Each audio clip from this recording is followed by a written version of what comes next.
Hello, Professor. This is Safwan Shabadi, and here is my assignment 3 video presentation, which contained 5% of the assignment 3. So the assignment 3 is divided into two parts, part A and part B. So here it's given some, it's already been coded, given some file here. We have to image conjugation, import the image, and this is the image that's given here. And if I go more further, you will see that for this it's given conjugation with 2D kernels here. It's all been given here in the assignment. So here is the standard convolution here, and here is the line detection.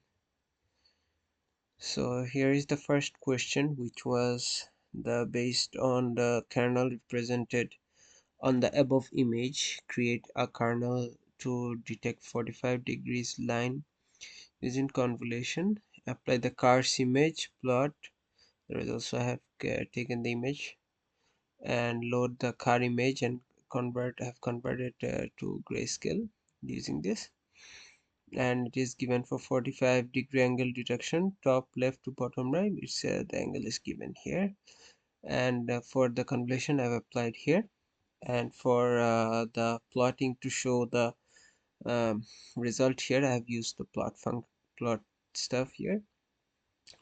The second question is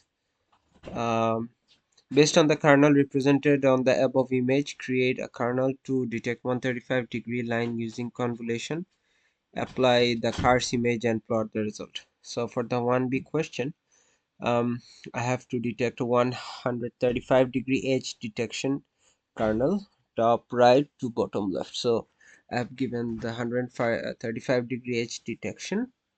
Now I've also applied the convolution here, and for the result I have plotted the same image that has been given to show, which is 135 degree edge detection.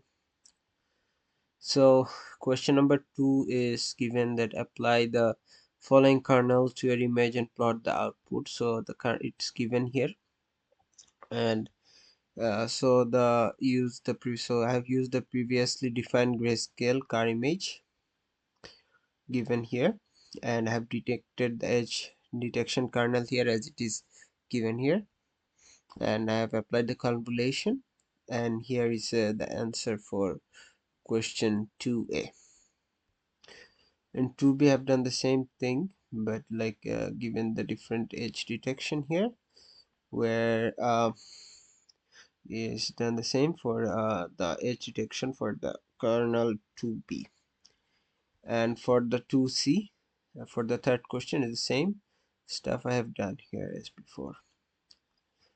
And part B, it was given for import libraries, preparing the data set using. So I have prepared to download the data set from here. And after that I have built it's given to build the neural network model, and all the stuff has been given as pre-coded. So if I go to more down, you can see the curves and accuracy curve. So here it's given the question 3 here.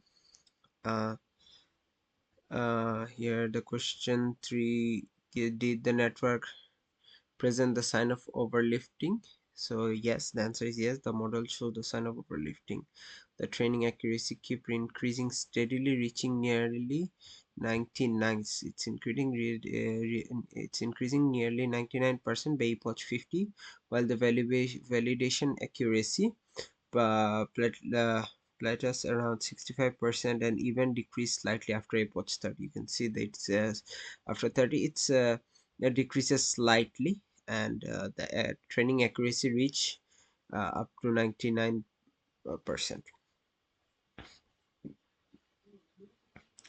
So question number 4 is write down how many layers of this model has identified in their type.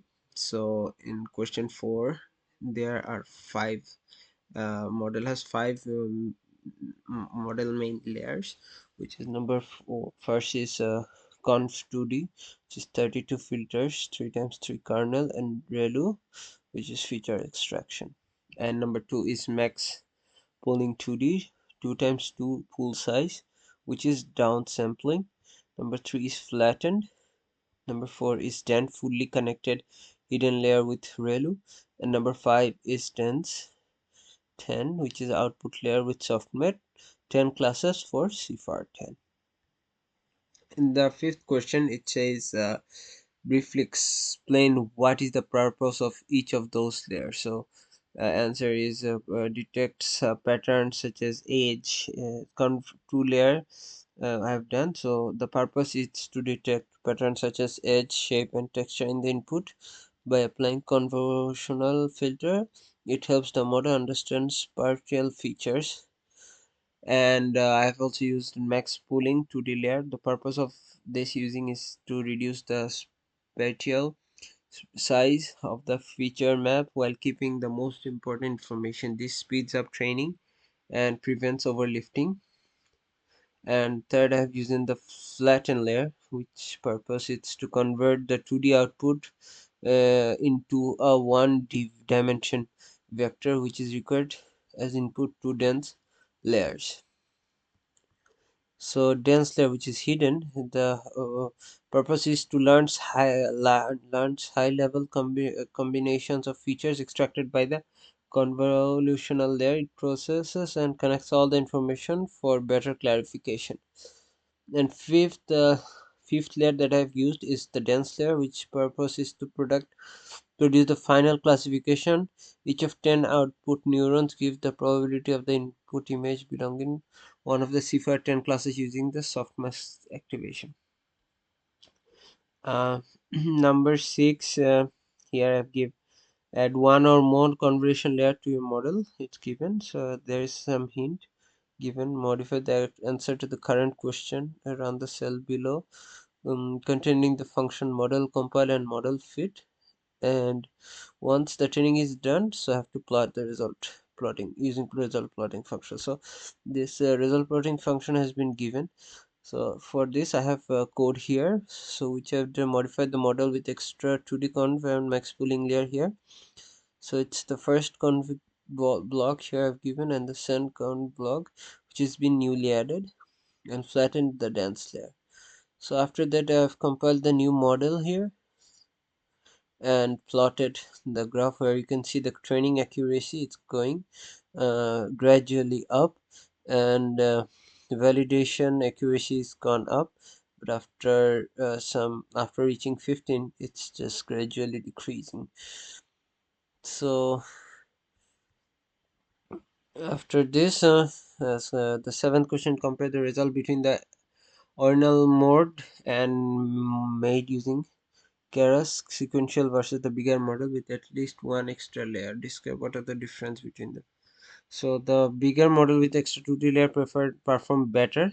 It achieved the higher validation accuracy, about 72% compared to the original, and shows leftover. While both model has high training accuracy, 99%, the added layer helped the model generalize better, learning deeper future.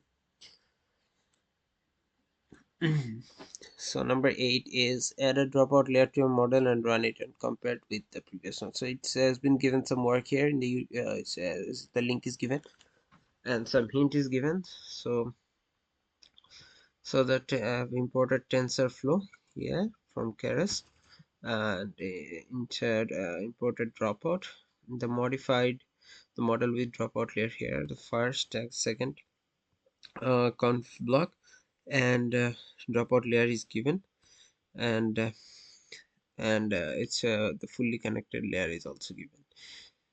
And after compiling the new model, the plotting result comes here, which you can see the training accuracy and validated accuracy. So in the 9 question: explain your own words what is the purpose of the dropout layers and how it works, and briefly explain your video in your own words. So the purpose of a dropout layer is to reduce overfitting during training. It works randomly by turning off a percentage of neurons in the network during each training step. This model, I added dropout layer with a 50% rate, meaning half of the neurons are temporarily disabled each time the model trains on a batch. By doing this, model doesn't rely too heavily on specific neurons and is forced to learn more general robust feature. That's why the validation accuracy improves and become more stable, as seen in the accuracy curve after adding the dropout. You can see the accuracy curve here, which is become more steady than before. And for this after it's accurately curved after adding this dropout. So thank you so much, Professor. This was my assignment 3 uh, for the assignment. This was the video for the assignment. Thank you and have a good day.